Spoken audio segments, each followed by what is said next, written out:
오늘 주시는 하나님의 말씀은 잠언 5장 18절부터 마지막 23절 말씀까지입니다. 할렐루야. 오늘은 5장 18절부터 시작이 됩니다. 18절 말씀을 제가 읽습니다. 내 셈으로 복되게 하라. 내가 젊어서 취한 아내를 즐거워하라. 원문은 이렇습니다. 내 셈으로 축복을 받게 하거라. 내가 젊었을 때에 얻은 아내로 인하여 즐거워하라. 자, 여기 보면 이 아내라고 하는 존재가 어떤 존재인지 여기서 기록하고 있습니다. 이 말씀을 드리기 전에 먼저 이 잠언 5장 전체의 흐름을 보면 이 낯선 여인, 음녀라고 우리 성경에 번역이 되어 있습니다만, 이 낯선 여인을 가까이 하면 쉽게 얘기하면 내 자신도 망치고 네 재산도 뺏기고 그야말로 내가 패가 망신하게 된다. 이런 그 교훈들을 앞부분에서 쭉 주고 계십니다. 그런데 여기 18절에 보게 되면 아내라고 하는 존재가 어떤 존재냐, 그 18절에 보면 아내를 셈이라고 표현하고 있어요. 셈. 물이라는 말과 셈이라는 말, 이렇게 들어보면 좀 다르죠. 물 그러면 마실 물, 청소할 물, 여러 가지도 있겠죠. 근데 셈 그러면 어떻습니까? 그 샘물이라고 하는 것은 용도가 마시는 거죠. 신선하다, 또 깨끗하다, 맑다, 끊임이 없다, 계속된다. 예, 아내는 바로 그와 같은 존재입니다. 아내된 자는 마르지 않는 샘과 같은 것이고요. 그 마르지 않는 샘이기 때문에 잘 관리를 해야 돼요. 그래서 오늘 성경은 명령조로 말합니다. 내 샘으로 축복을 받게 하거라. 남편 된 자는 나의 아내는 나의 사회입니다. 근데 나의 이 샘을 내가 어떻게 해야 되느냐? 축복하라가 아니라 축복을 받게 하라. 아내가 축복을 받을 수 있도록 해 주어야 합니다. 그러니까 샘이니까, 내가 마실 샘물이니까 아내가 축복을 받으면 나는 뭐예요? 그 축복을 누리는 거죠. 요즘 어떤 그 서양의 그런 풍습을 젊은 사람들이 따릅니다. 결혼을 해도 네 재산 내 재산 이렇게 나눠놓고 네 건 네 거, 내 건 내 거, 네 시간은 네 시간, 내 시간은 내 시간, 이 구분을 짓고 자기 것을 챙기더라고요. 물론 현대를 살아가는 사람으로서 그렇게 하는 것이 지혜롭게 여겨질 수도 있습니다. 그러나 먼저 이 하나님 말씀을 기억하셔야 됩니다. 아내는 남편에게 있어서 자기의 샘입니다. 내가 마셔야 될 샘물이란 말이에요. 그러면 그 샘물이 쓰면 자기 인생도 쓴 것이고, 그 샘물이 달면 자기 인생도 단맛을 보는 것이죠. 그래서 이 남편과 아내는 사실은 신앙적으로 보면은 네 것 내 것 따지는 따로따로가 아니라, 사실은 남편에게 시원하고 아주 감칠맛 나는 그 맛 좋은 샘물과 같은 존재, 이것이 아내입니다. 그래서 서로 귀하게 여겨야 되겠죠. 남편은 아내를 볼 때 나의 샘이다. 내 아내가 심령이 마르면 나도 마른다. 내 아내가 마음의 기쁨을 가지고 즐거움을 가지고 행복함을 가지면 나 역시도 행복하다. 이런 생각을 가지셔야 되고요. 또 샘이 된 여인은 나는 이 가정의 샘이다. 내가 마르거나 내가 가라면 내 식구들 모두가 마음에 상처도 가지게 되고 어려움도 가지게 되고 인생살이가 재미가 없을 것이다. 이런 거 사명을 가지고 살아가는 것입니다.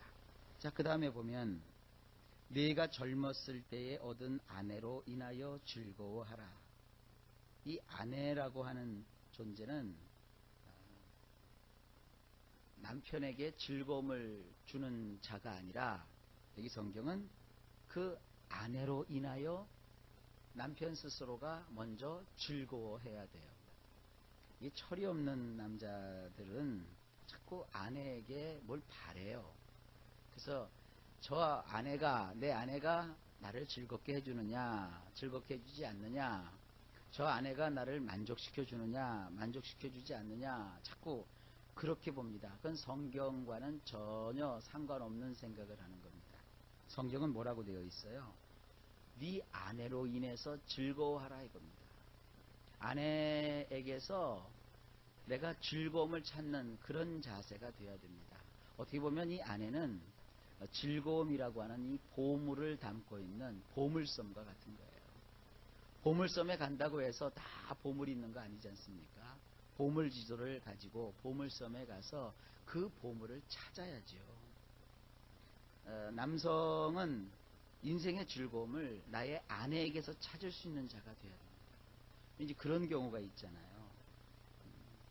남편과 아내가 이렇게 살아가는데 그 아내분에게는 굉장히 장점이 많거든요.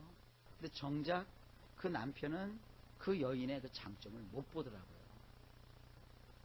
그래서 남편이 항상 겉돌아요. 그래서 내 아내에게서 즐거움을 찾지를 못하고 자꾸 겉돌아요. 우린 그걸 뭐라 그래요? 바람핀다 그러는 거예요. 그거 정신없는 겁니다. 올바른 길이 아닙니다. 내 아내에게서 즐거움을 발견해서 그 아내로 인하여 즐거워할 줄 아는 거, 이게 인생을 살아가는 지혜입니다. 솔로몬이 아들에게 주는 아주 분명한 교훈입니다. 자, 19절입니다. 그는 사랑스러운 암사슴 같고 아름다운 암노루 같으니 너는 그의 품을 항상 족하게 여기며 그의 사랑을 항상 연모하라. 원문은 이렇습니다. 많은 사랑을 받는 암사슴, 귀여운 암노루인 그녀의 가슴에 너는 어느 때나 흠뻑 빠지거라. 그녀의 사랑 속에서 끊임없이 황홀함을 느끼거라. 이게 조금 야시한 얘기죠. 그런데 이것은 사실입니다. 현실이고요. 아내라고 하는 존재는 많은 사랑을 받고 있는 암사슴과 같고 아주 귀여운 암노루와 같은 거예요. 부부끼리 이렇게 보면서 그냥 아내를 무슨 꼬다는 보릿자락처럼 보고 또 자기 아내에게서 매력을 느끼지 못하는 이런 남자는 아내에게 문제가 있는 게 아니라 사실은 그 남자의 인생을 보는 그 가치관과 시선에 먼저 문제가 있습니다.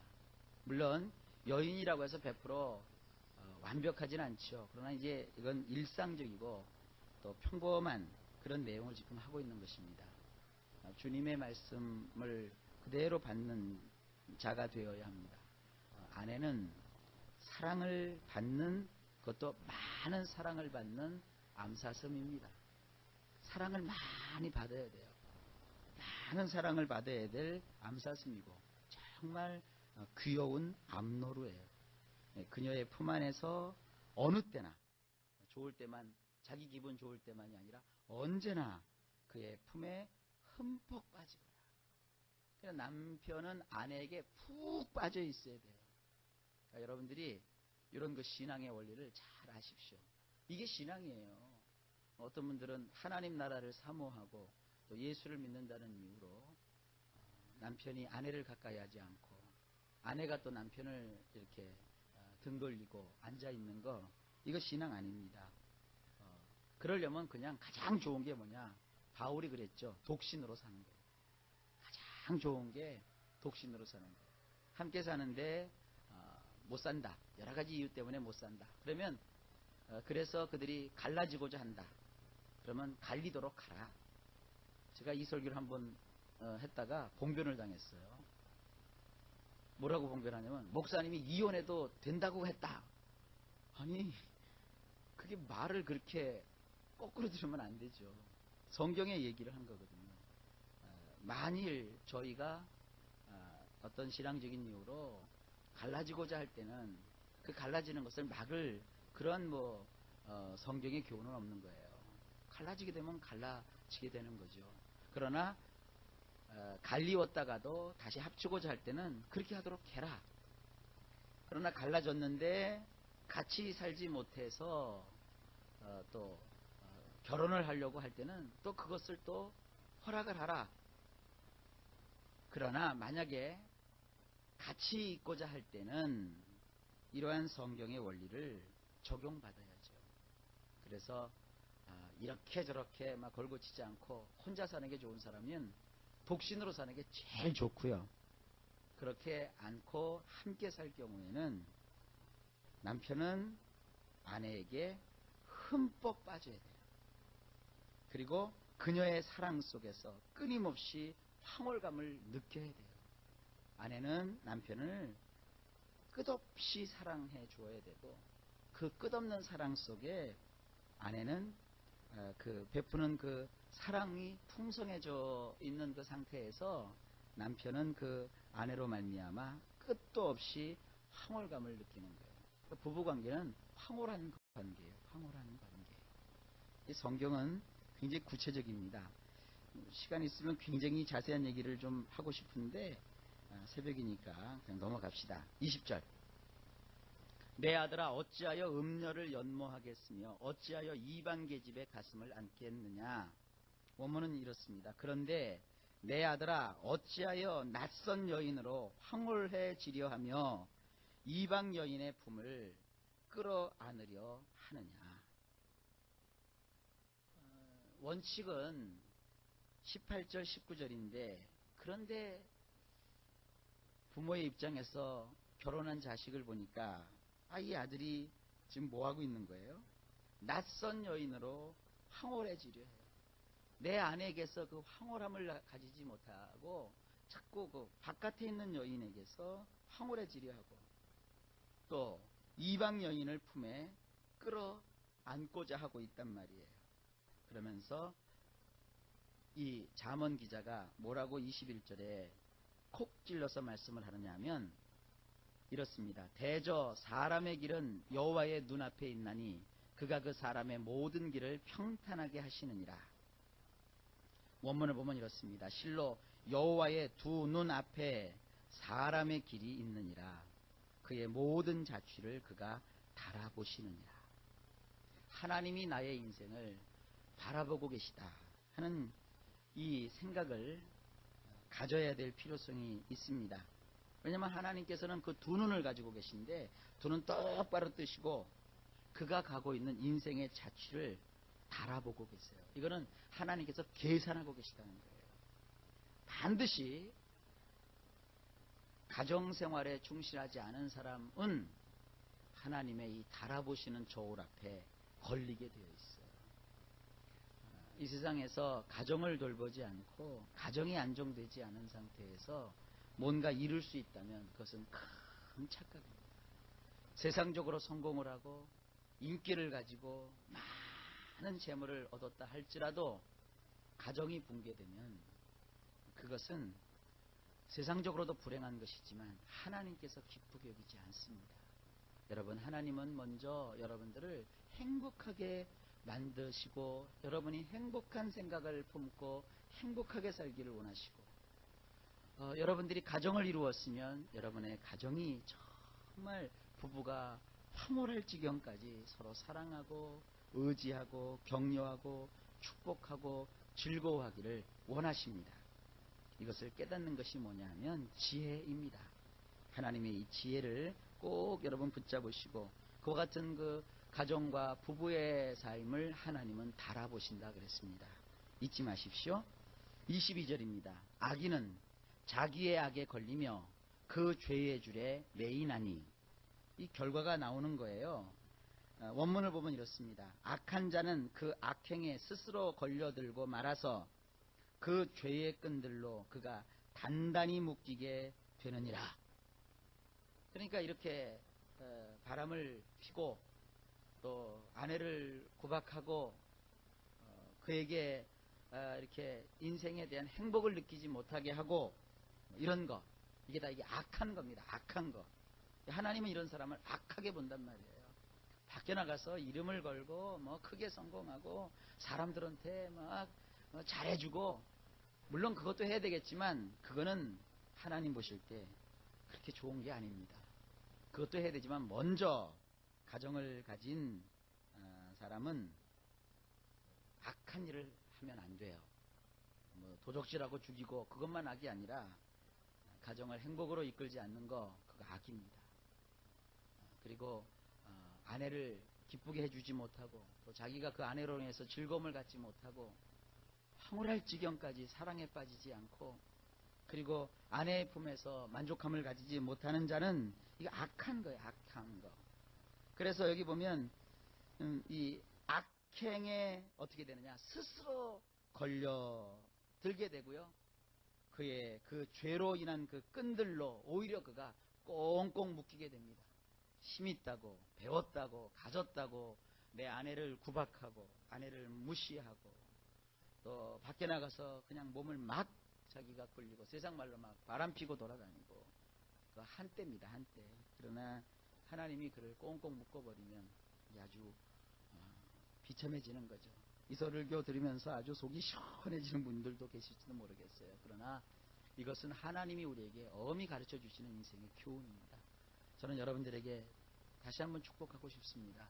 여러분, 혼자 지내게 되면 그냥 혼자서 하세요. 가장 편한 거고요. 그렇지 않고 가정을 이룰 것 같으면 여러분 가정은 정말 행복의 동산이 돼야 돼요. 그게 하나님의 뜻입니다. 여러분의 가정이 정말 남편은 아내로 인해서 즐거워하고 아내의 품 안에서 황홀해지고 또 남편은 그 아내로 인해서 행복감을 갖는 것, 이거는 우리들끼리만의 행복이 아니라 하나님이 원하시는 좋은 길이고 선한 길이고 아름다운 일입니다.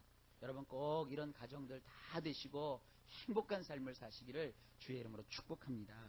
마지막으로 23절입니다. 그는 훈계를 받지 아니함으로 말미암아 죽겠고 심히 미련함으로 말미암아 혼미하게 되느니라. 원문은 이렇습니다. 그는 교정을 받지 않음으로 인하여 죽을 것이며 너무도 많은 어리석음으로 인하여 길을 잃게 되느니라. 오늘 이런 하나님께서 하시는 이 말씀을 따라서 내가 그 삶을, 나의 삶을 이 말씀처럼 이렇게 가져가지 않으면, 그렇게 교정을 받지 않으면 결국은 어떻게 됩니까? 죽습니다. 그리고 끝까지 자기를 고집하고 하나님은 그렇게 얘기했어도 나는 내 맘대로 살 겁니다. 이렇게 자꾸 어리석게 고집을 피우면 결국은 인생의 길을 잃어버리고 만다. 그랬습니다. 자, 하나님께서 얼마나 가정을 소중히 여기시는지 여러분 아시겠죠? 그래서 이 가정을 지상의 천국이라고 하는 것이고요, 하나님이 세우신 것이라고 했습니다. 여러분 혹시 세상 사시다가 아내된 자들로서 남편에게 상처를 입고 이런 여러 가지 고통 가운데 계시다면 이런 말씀을 통해서 위로를 받으십시오.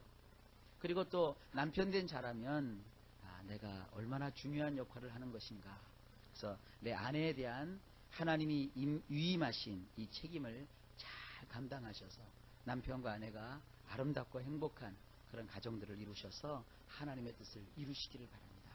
분명히 기억하십시오. 여러분이 행복해지는 거, 또 여러분이 행복한 가정을 꾸려나가는 거, 이거 하나님의 뜻입니다. 오늘도 일마다 때마다 주께서 평강을 주시고 범사에 형통한 길로 인도해 주시기를 간절히 축복합니다.